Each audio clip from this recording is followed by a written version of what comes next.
اللہ کا اور اس کے ساتھ ساتھ صبر کا، جس کے بارے میں کہا گیا آپ صلی اللہ علیہ وسلم نے فرمایا کہ صبر نصف ایمان ہے، اور اللہ تعالیٰ کا حکم ہے کہ اللہ تعالیٰ صبر کرنے والوں کے ساتھ ہے۔ اور پھر اس کے ساتھ ساتھ ہمیں بہت زیادہ تلقین کی گئی کہ حضور صلی اللہ علیہ وسلم حضرت عائشہ رضی اللہ تعالیٰ عنہا سے مروی ہے کہ آپ صلی اللہ علیہ وسلم رات کے وقت عبادت میں بہت دریا ازاری کیا کرتے تھے۔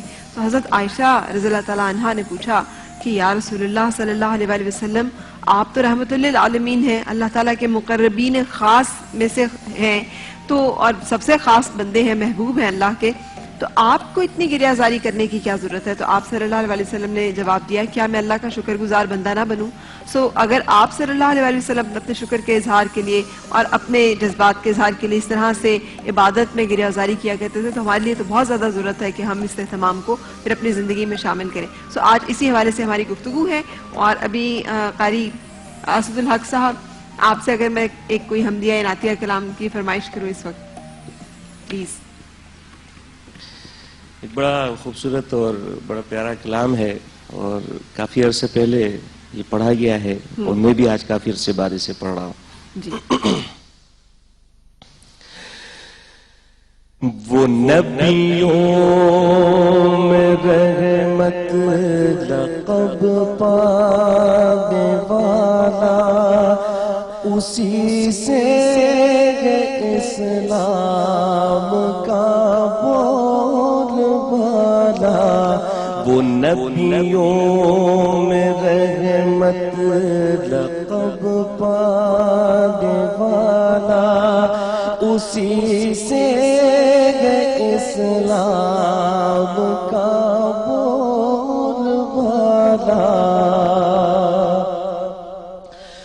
وہ سر چشم نور فتح مبین ہے، وہی عظمت راہ حق و یقین ہے۔ وہ سر چشم نور فتح مبین ہے، وہی عظمت راہ حق و یقین ہے۔ اسی نے اندھیروں سے ہم کو نکالا، اسی سے اسلام کا بول بالا۔ وہ نبیوں میں رحمت لقب پانے والا، اسی سے اسلام کا بول بالا۔ سہارا دیا اس کے نقش قدم میں، اسی کی توجہ اسی کے کرم میں۔ سہارا دیا اس کے نقش قدم میں، اسی کی توجہ اسی کے کرم میں۔ زمانے کے گرتے ہوئوں کو سنبھالا، اسی سے اسلام کا بول بالا۔ سہارا اس قدم میں، اسی کی توجہ اسی کے کرم میں۔ سہارا دیا اس کے نقش قدم میں، اسی کی توجہ اسی کے کرم میں۔ زمانے کے گرتے ہوئوں کو سنبھالا، اسی سے اسلام کا بول بالا، وہ نبیوں میں رحمت لقب پانے والا، اسی سے اسلام کا بول بالا۔ حق صاحب، یہ مولانا حالی کی بحر میں یہ نبیوں میں رحمت لقب پانے والا، مراد غریبوں کی بر لانے والا، لیکن یہ کلام کن کا ہے؟ صحیح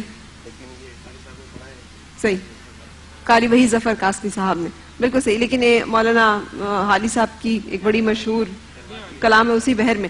اچھا سب تھوڑی سی گفتگو کو آگے بڑھائیں گے، اور یہ حضور پاک صلی اللہ علیہ وسلم کی، ہاں حضور پاک صلی اللہ علیہ وسلم نے فرمایا کہ قیامت کے دن حکم ہوگا کہ حمد کرنے والے کھڑے ہو جائیں، تو لوگوں کا ایک گروہ کھڑا ہو جائے گا، ان کو ایک جھنڈا دیا جائے گا، اور وہ جھنڈے کے ساتھ کھڑے ہوں گے، اور اسی جھنڈے کے ساتھ وہ جنت میں داخل ہو جائیں گے۔ لوگوں نے سوال کیا، یا رسول اللہ یہ حمد کرنے والے کون ہوں گے؟ تو آپ صلی اللہ علیہ وآلہ وسلم نے فرمایا یہ وہ ہوں گے جو ہر حال میں اللہ کا شکر ادا کرنے والے ہیں۔ یہ حدیث مبارکہ میں امام غزالی کی کتاب مکاشفۃ القلوب سے آپ کے سامنے پیش کر رہی ہوں، انہی سے یہ روایت ہے۔ سو اس سے میں پتہ چلتا ہے کہ شکر کا درجہ اور مقام کیا ہے۔ صبر اور شکر کو اختیار کرنا دراصل اللہ تعالیٰ پہ توکل جو ہے اس کا انعام ہے، اور یہ دونوں راستے ہیں جو کہ ہمیں اس سٹیج پہ لے جاتے ہیں جہاں پر اللہ تعالیٰ کی رسی کو مضبوطی سے پکڑ لیتے ہیں اور ہم اس کے ساتھ جڑ جاتے ہیں۔ اگر کسی طرح سے دل میں ٹھہراؤ، اور جسے کہتے ہیں نا اللہ کی یاد سے دل سکون پاتے ہیں، تو مولانا ناظر الاسلام صاحب اس کو کیسے، اس ڈوبتے ہوئے دل کو سہارا دینے کے لیے کچھ خاص ایسے انبیاء کرام کے کچھ خاص ایسے وظائف ہیں؟ جیسے حضرت یونس علیہ السلام نے پکارا ہی تھا نا غم کی حالت میں اپنے رب کو، لا الہ الا انت سبحانک انی کنت من الظالمین فاستجبنا لہ سب سے پہلے وکذالک یہ بات سمجھیے، سورہ بقرہ میں اللہ رب العزت نے فرمایا ہی ہے کہ وَلَنَبْلُوَنَّكُمْ بِشَيْءٍ مِّنَ الْخَوْفِ وَالْجُوعِ وَنَقْصٍ مِّنَ الْأَمْوَالِ وَالْأَنفُسِ، بے شک ہم اللہ رب العزت تمہیں لازماً آزمائے گا، کبھی خوف سے، کبھی بھوک سے، کبھی تمہارے مال میں نقصان میں ہوگا، کبھی تمہاری جانوں میں نقصان ہوگا۔ تو یہاں فرمایا وَبَشِّرِ الصَّابِرِينَ، بشارت ہے صبر کرنے والوں کے لیے۔ پھر اب اس کی مثالیں بھی اللہ رب العزت نے بیان فرمائی۔ حضرت ایوب علیہ السلام ہے، مال و دولت سے اللہ نے نوازا، بچوں سے نوازا، بڑے کاروبار سے نوازا، سب اللہ رب العزت نے واپس لے لیا، اور پھر ان کو ایسی بیماری لاحق ہو گئی کہ ان کے جسم میں سوائے آنکھوں کے اور زبان کے ہر جگہ پر دانے نکل آئے، اور وہ پھوڑے بن گئے اور ان میں کیڑے پڑ گئے، اور 18 سال تک حضرت ایوب علیہ السلام اس مرض میں مبتلا رہے، یہاں تک کہ شیطان بھی عاجز آ گیا۔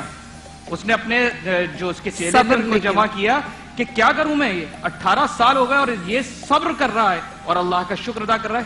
کیا فرماتے تھے؟ ربی انی مسنی الضر وانت ارحم الراحمین، مجھے اس سے تکلیف پہنچ رہی ہے اور تو ارحم الراحمین ہے، رحم کرنے والا ہے۔ تو شیطان نے کہا اس کے ساتھ بھی وہی معاملہ کیجئے جو جد امجد حضرت آدم کے ساتھ کیا، یعنی ان کی اہلیہ کو بہکایا جائے۔ اب ان کی اہلیہ کو بہکایا گیا کہ بھئی حکیم کی صورت میں آیا اور آ کے کہا کہ میرے پاس ایسی دوائی ہے کہ بالکل صحیح ہو جائیں گے۔ اب 18 سال سے ایک خاتون وہ صبر کر رہی تھی، تو اس کو تو ایک ڈوبتے کو تنکے کا سہارا نظر آیا۔ اس نے کہا ہاں جی میں بالکل تیار ہوں۔ اس نے کہا لیکن ہماری ایک شرط ہے، وہ شرط یہ ہے کہ تمہیں مجھے سجدہ کرنا پڑے گا۔ انہوں نے کہا میں اپنے شوہر سے پوچھ کر بتاؤں گی۔ اب جب انہوں نے حضرت ایوب علیہ السلام کے سامنے اس کا تذکرہ کیا تو حضرت ایوب علیہ السلام نے فرمایا تو نے اس مردود کو وہیں جو ہے لعنت کیوں نہیں دی اور اس کو تو نے دفع کیوں نہیں کر دیا؟ تو میں جو ہے تمہیں جب ٹھیک ہو جاؤں گا تو 100 کوڑے ماروں گا۔ اب صبر تو انہوں نے بھی کیا تھا نا خاتون نے، تو اللہ رب العزت نے ان کے اوپر کیسی کرم نوازی کی، کیونکہ یہاں تو یہ حلف اٹھا چکے ہیں میں 100 کوڑے ماروں گا۔ فرمایا پتلی پتلی ٹہنیاں لے لیجئے 100 اور وہ جمع کر کے ایک دفعہ مار دیجئے تو آپ کی وہ جو حلف قسم ہے وہ پوری ہو جائے گی۔ تو یہاں ان کی مثال دی جا رہی ہے کہ کس طریقے سے صبر کیا۔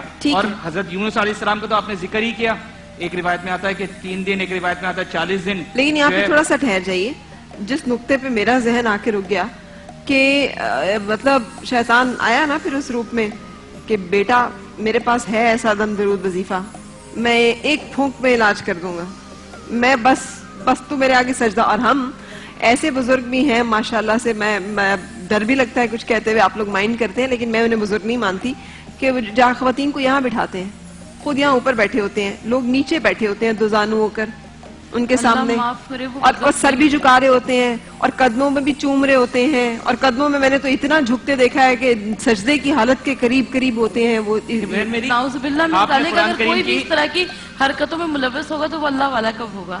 ٹھیک ہے, قرآن کریم کو دیکھیں تو اگر پہلی آیت جو بیان کی گئی تھی وہ یہی کی گئی تھی کہ یہ قرآن ہدایت ہے متقین کے لیے. مسئلہ یہ ہے کہ قرآن کو پڑھیں, اس سے ہدایت حاصل کریں تو سمجھ میں آئے گی کہ خواتین کے سامنے اگر کوئی خواتین کو اپنے سامنے بیٹھا رہا ہے تو وہ بزرگ کیسے ہو سکتا ہے؟ صحیح نہیں, چلے مرد بھی بٹھا رہا ہے, مرد بھی نیچے بیٹھے ہیں آپ, اور سجدہ تو حضرت اس کے اوپر صحیح روشنی ڈالیں گے کہ سجدہ تعظیمی کا تو نبی کریم صلی اللہ علیہ وسلم نے منع فرما دیا, سجدہ تو بڑی بات ہے. ایک صحابی نے عرض کیا کہ ہم نے وہاں دیکھا کہ سجدہ کیا جا رہا ہے تو ہم بھی سجدہ کریں, آپ صلی اللہ علیہ وسلم نے منع فرمایا. ٹھیک, لیکن ہم یہاں پہ رکیں گے, اور وہ ضعیف حدیث ہے اس کو بھی تصحیح کر دیجئے کہ اگر اور سجدہ جائز ہوتا تو میں عورت کو کہتا مرد کو سجدہ کریں. اس حدیث کی صحت جو ہے وہ اس طرح سے یہ کوئی متفقہ علیہ حدیث نہیں ہے. لیکن اسی لیے ہم یہاں پہ بریک کے لیے رکیں گے. ڈاکٹر صاحب مسلسل مسکرائی جا رہے ہیں, بریک کے لیے رکیں گے اور بریک کے بعد پھر ملتے ہیں.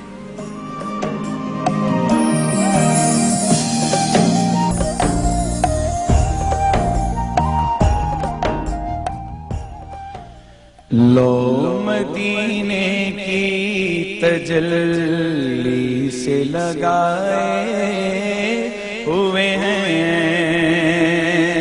لو مدینے کی تجلی سے لگائے ہوئے ہیں, دل کو ہم مطلع انوار بنائے ہوئے ہیں, دل کو ہم مطلع انوار بنائے ہوئے ہیں, کشتیاں اپنی کنارے سے لگائے ہوئے ہیں, کشتیاں اپنی کنارے سے لگائے ہوئے ہیں, کیا وہ ڈوبے جو محمد کے تیرائے ہوئے ہیں, کیا وہ ڈوبے جو محمد کے تیرائے ہوئے ہیں, لو مدینے کی تجلی سے لگائے ہوئے ہیں, اور قبر کی نیند سے قبر کی نیند سے اٹھنا کوئی آسان نہ تھا, ہم تو محشر میں انہیں دیکھنے آئے ہوئے ہیں, ہم تو محشر میں انہیں دیکھنے آئے ہوئے ہیں, اور ایک جھلک